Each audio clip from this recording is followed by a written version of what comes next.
Ya, hati-hati ya, hati-hati. Makanya hati-hati. Ini kajian penting. Ya, saya bagi hadiahnya.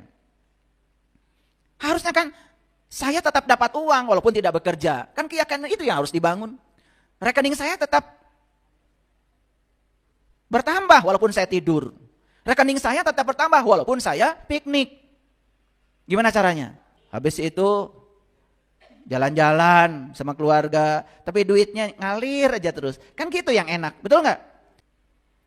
Bisa gitu? Bisa.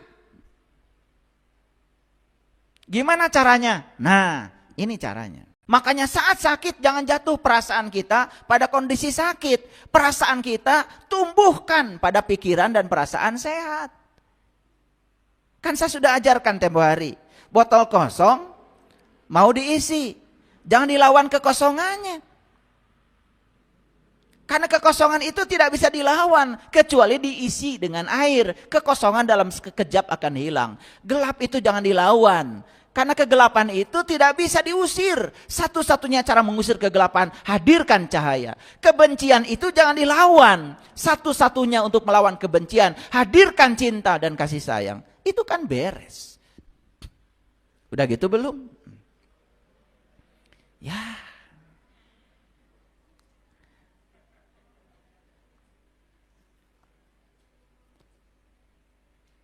Jadi kesadaran kita nggak naik-naik ya. Umur aja terus bertambah. Tiap bertambah umur kemudian ulang tahun. Betul nggak? Ketika ulang tahun tiup lilin. Begitu tiup lilin ditanya kenapa ulang tahun tiup lilin, nggak ngerti juga. Karena orang lain juga sama-sama tiup lilin. Karena ada lagunya. Betul nggak? Tiup lilinnya, tiup lilinnya, tiup lilinnya sekarang juga. Kan begitu. Udah ada. Udah biaya mahal-mahal cuma begitu. Ya nggak apa-apa ya. Mahal-mahal, bawa kue, bawa lilin, tapi ngerti maknanya. Kenapa lilin harus ditiup? Satu maknanya, umurmu berkurang. Kan begitu. Betul nggak? Kan ditiup tuh satu. Makanya lilin suka ada tulisan kan. Yang umurnya 17, lilinnya 17. Kan gitu. Betul nggak? Itu bukan, ulang tahun itu bukan umur bertambah. Umurmu sudah berkurang. Jatahmu sudah berkurang. Makanya tidak ada ulang tahun sebetulnya. Yang ada itu adalah hilang tahun. Makanya kalau ada orang yang ulang tahun, ucapan selamat hilang tahun biar sadar. Karena dikiranya tahun bisa diulang. Loh, ini tanggal berapa sekarang nih? 18 September. Apa 18 September yang hari ini sama dengan 18 September tahun 2023? Kan sudah beda. Kondisi bumi beda, kondisi tubuh kita beda. Kita tidak pernah melewati waktu yang sama. Karena waktu itu seperti sungai.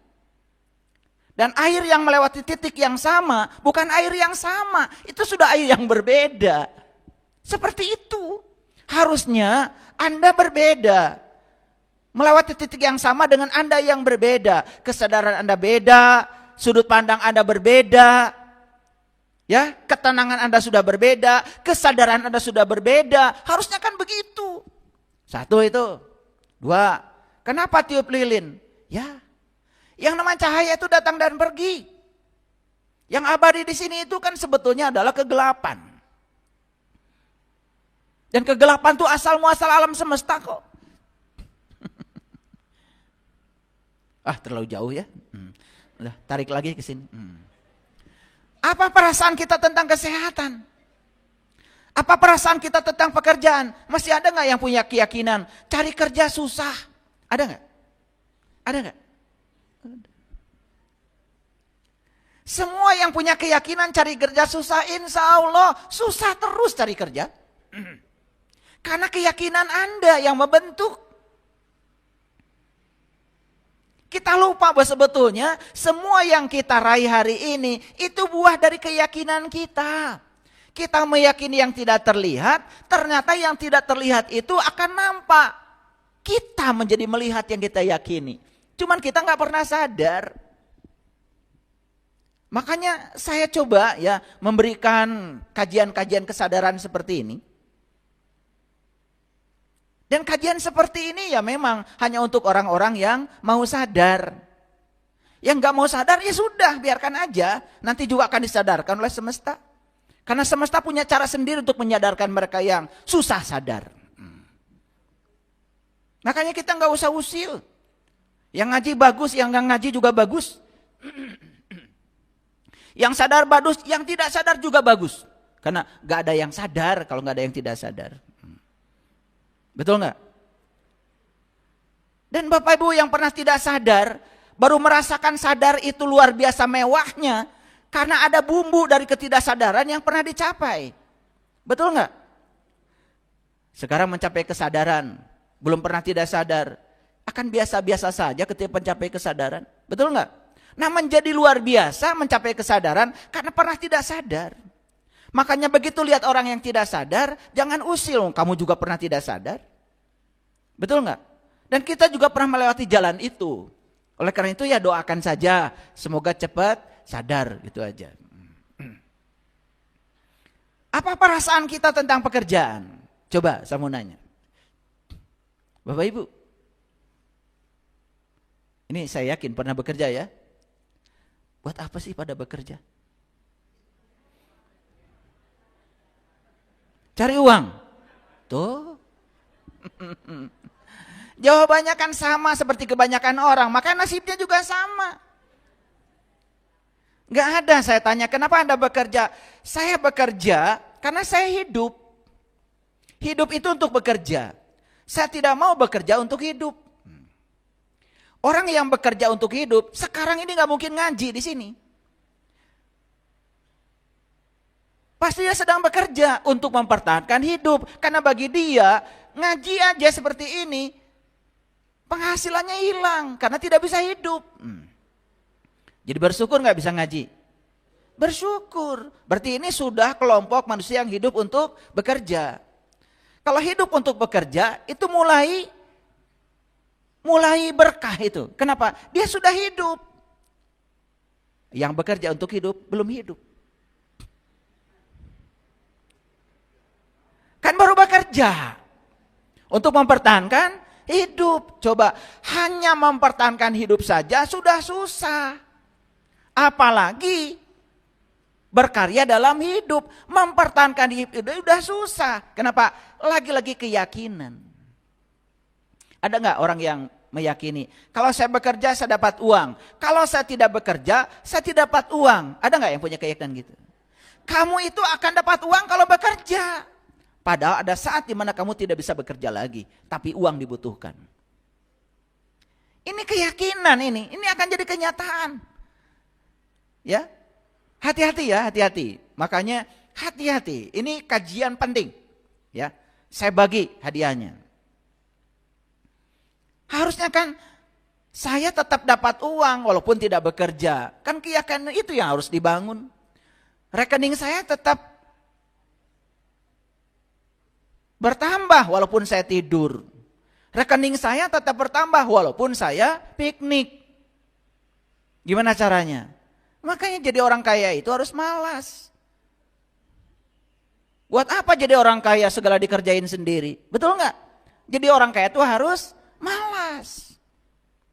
Orang kaya itu pagi-pagi sarapan, habis gitu olahraga, habis itu denger musik. Betul nggak? Habis itu jalan-jalan sama keluarga, tapi duitnya ngalir aja terus. Kan gitu yang enak, betul nggak? Itu juga keyakinan. Kalau kita punya keyakinan bahwa kita ini kalau bekerja dapat uang, tidak bekerja tidak dapat uang, itu keyakinan. Kita akan melihat yang kita yakini itu menjadi kenyataan. Bisa gitu? Bisa. Gimana caranya? Nah, ini caranya.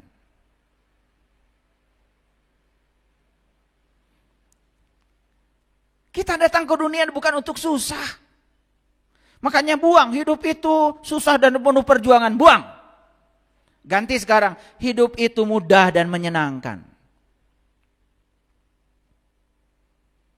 Anak saya bicara sama saya, Ayah, nanti bulan depan pengen balapan. Ada balapan tuh di Birgif. Harus pakai mobil balap dong. Iya ayah. Oke, nanti juga ada mobilnya. Saya ngomong gitu aja. Saya tidak mengatakan uang dari mana, enggak. Tidak mengatakan kamu mimpi, enggak. Nanti juga ada mobilnya. Apa yang saya katakan selaras antar pikiran dengan perasaan saya. Betul itu. Sebelum jadwal balap itu tiba, ada seseorang yang kemudian ikut pelatihan spiritual dengan saya. Saya cerita, anak saya itu suka balap. Saya juga nggak tahu kalau dia punya mobil balap. Lah saya ceritanya ke dia kok, bukan pada yang lain. Itu juga frekuensi kan? Itu getaran, itu energi. Selesai itu diam-diam, besok-besoknya itu dia datang lagi ke Bandung bawa mobil balap itu.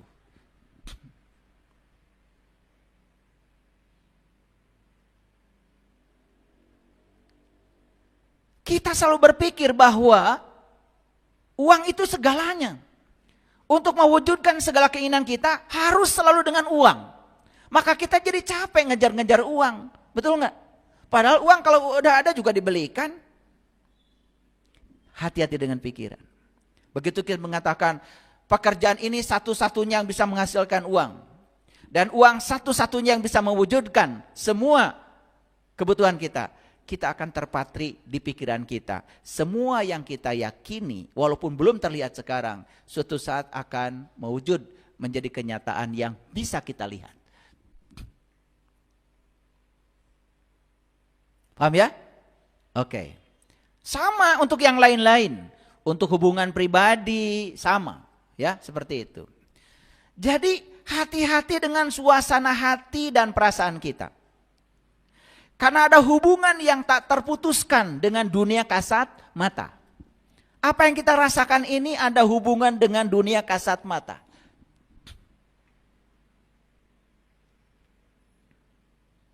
Bapak Ibu, lagi tidak punya uang, tiba-tiba ada tagihan.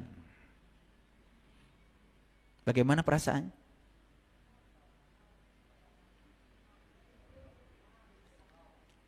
Langsung ngobrol ke tetangga? Langsung curhat sana sini? Perasaan yang tidak enak ini diperkuat oleh kita sendiri. Pertama kita sedang tidak punya uang, tiba-tiba dapat tagihan. Itu akan memperbesar utang kita. Dan tagihan tidak terbayar, setelah itu kita akan punya utang baru lagi. Percaya sama saya. Tapi kalau kita bisa menjaga perasaan kita, jaga perasaan kita. Gimana caranya? Disitulah pentingnya kita belajar keterampilan menjaga perasaan di frekuensi positif. Apa bisa? Bisa. Contoh, ini tagihan apa nih? Tagihan listrik misalnya. Ketika kita merasa ketika bayar tagihan itu uang kita dirampok, uang kita berkurang, maka uang itu sedih dengan perasaan kita. Dan kesedihan pada perasaan kita membuat uang itu tidak rindu lagi untuk datang kepada kita. Coba sekarang dirubah pikiran dan perasaannya. Oh, saya sudah merasakan tidak ada listrik itu seperti apa. 2 jam, 3 jam gak ada listrik itu seperti apa. Saya membayar tagihan ke PLN ini bukan perampokan PLN pada saya, bukan. Saya ingin mengembalikan jasa baik PLN. Saya ingin berterima kasih pada para penemu listrik.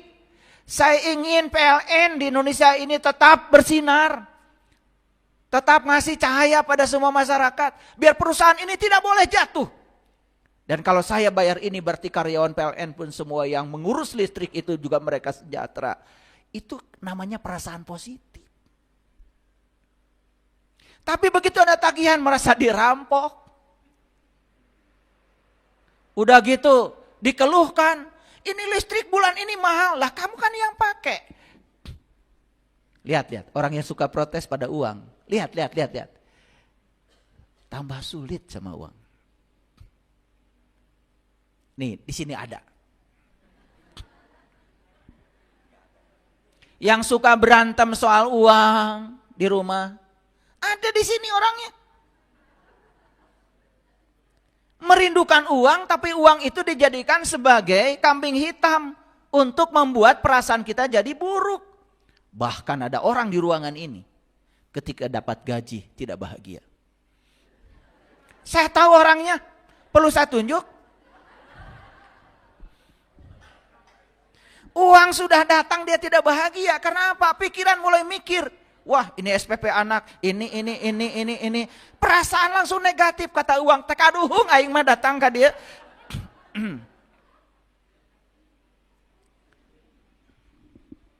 Ini ceramah biasa hadirin. Tetapi kalau ini dipraktekkan, saya yakinkan, saya sudah pengalaman luar biasa. Luar biasa. Bahkan ketika tagihan datang, saya bilang terima kasih uang sudah datang. Saya imajinasikan aja tagihan itu cek. Cepat punya uangnya itu. Ini masalah. Makanya saya tertarik untuk kasih judul ini, meyakini yang tidak terlihat, hati-hati. Karena kita akan melihat yang kita yakini itu menjadi kenyataan. Saya ngajar mata kuliah entrepreneurship di perguruan tinggi. Di beberapa universitas. Bahasa Indonesianya mata kuliah kewirausahaan. Ingin mencetak anak-anak muda ini menjadi orang-orang yang berkelimpahan itu. Ternyata tidak mudah membalikan tangan. Karena apa? Saya harus meruntuhkan dulu keyakinan-keyakinan yang dibangun oleh ibu bapaknya, guru-guru sebelumnya, lingkungannya. Dan ketika saya kasih kuesioner, hampir 99% mahasiswa mengatakan uang itu susah. Bayangkan. Siapa yang ngasih program pada otaknya itu? Kan kita-kita juga nih orang tuanya. Kalian kali ya. Lupa saya.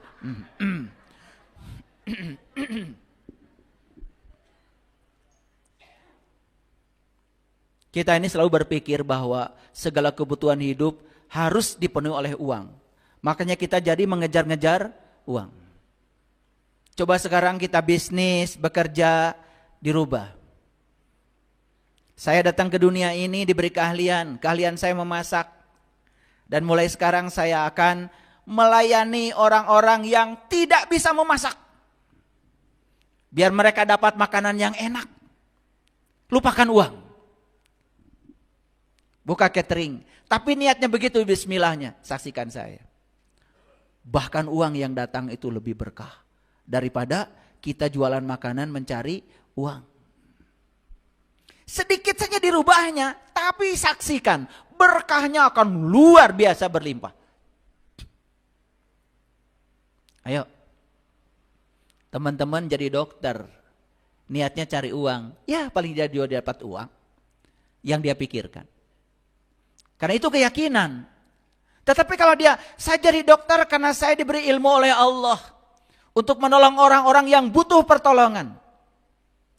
Saya akan tolong orang-orang yang butuh pertolongan medis. Dengan sepenuh hati saya. Karena saya percaya, saya sedang dipakai Allah menjadi kepanjangan tangannya untuk menyampaikan cinta kasih Allah lewat peran saya sebagai dokter. Apa uang tidak datang? Lebih banyak. Jadi kita bukan mengejar uang, uangnya yang mengejar kita. Tidak terhormat manusia yang mulia mengejar-ngejar uang. Uang itu harus ngejar kita. Makanya uang harus rindu sama kita ya. Nah kalau ingin dirindukan uang nanti ikut pelatihan khusus. Tanggal 10 Oktober saya khusus akan memberikan pelatihan khusus bagaimana dirindukan uang. Ya. Bayar. Lah, begitu saya bilang bayar langsung otak mikir lagi. Masa harus bayar, kamu akan dijauhi uang.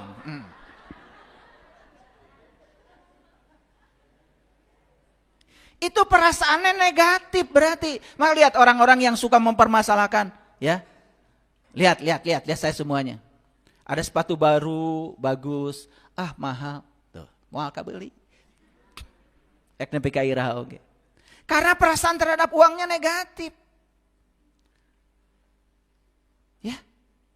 Lihat mobil baru, ya, keluaran baru lewat gitu. Uang dari mana?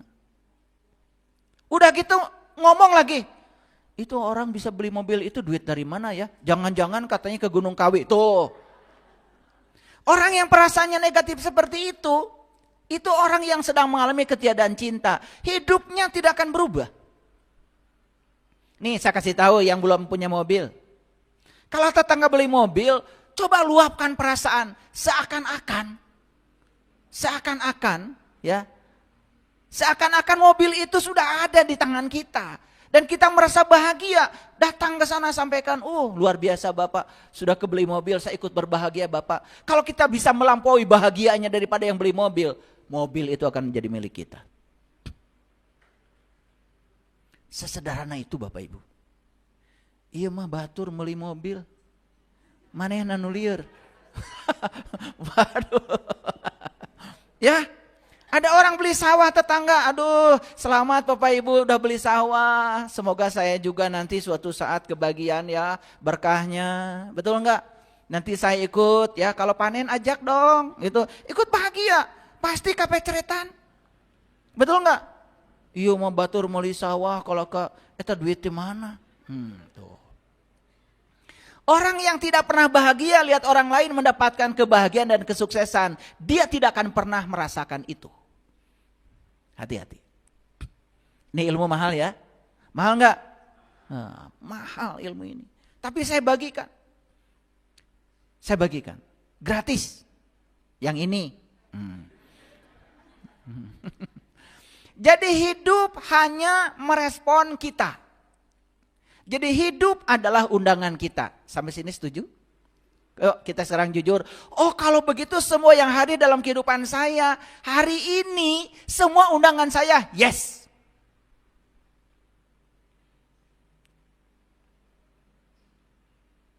Semua yang mengundang adalah dirimu. Nah kalau kita perhatikan kan di semesta ini cuma ada dua kelompok manusia. Ada mereka yang hidupnya lebih banyak positif. Ada mereka yang hidupnya lebih banyak negatif. Tahu gak bedanya? Mereka yang hidupnya lebih banyak positif karena apa? Mereka itu telah mampu menggunakan kekuatan positif yang ada dalam dirinya. Dan dia mengungkapkan perasaan positif itu. Yang diungkapkan perasaan positifnya. Dan mereka yang hari ini hidupnya negatif kan lebih banyak mengungkapkan yang negatif. Coba ingat-ingat tuh. Kenapa anak-anak tidak mau sekolah? Kenapa anak-anak tidak kebiayaan sekolah? Karena kita selalu mengungkapkan yang negatif. Boro-boro nyekolahin anak. Buat makan aja susah. Tuh itu yang diungkapkan.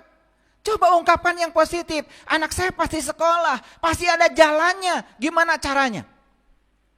Mungkin dapat beasiswa. Mungkin ada jalannya. Bapak Ibu. Saya mengagumi orang tua saya. Kenapa? Saya bisa sekolah dari kampung saya ke SMA itu hampir 80 kilo itu. Dan buat ongkos juga tidak ada.